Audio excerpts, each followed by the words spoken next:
Over 9 nan da ake makin IELTS ana gara ka ne a fage guda 4: speaking, listening, writing da reading. Kuma kowanne shi ma over 9 ake makin nasa, daga baya sai a zo dauki average. Duk da cewa lissafin yanda IELTS suke dauko average ma ya dan bambanta, kana akwai wanda suke lissafin, amma yanzu ba lokacin tattauna wannan bane.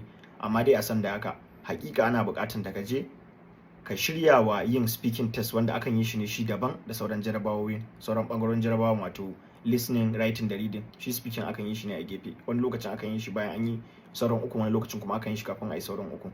Ka tabbata da cewa ka shirya wa wannan, ka samu wani kamar dai shigen interview, ka samu wani wanda za ku zauna, wanda ka amince da iya turanci sa daidan gwargwado, ya dan kai wani mataki a turanci wanda za ku na yi da shi, ta yanda zai gaya maka abubuwan da kake daidai da abubuwan da ya kamata ka gyara, considering abin da IELTS suke tambaya. Domin akwai kaman syllabus na tsarin da suke yin tambayoyin, wanda shi ma matsayin ka na mai jarabawa dole ne ka je ka nemo shi ka sanya a tambayoyin suke.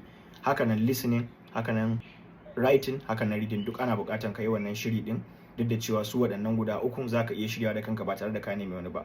To ko speaking din ma yanzu, saboda zamanin artificial intelligence AI, za ka iya amfani da ChatGPT ko wani AI system wanda yake amfani da voice, ka yi practicing da shi, kuma za ka iya yin nasara in kai hakan.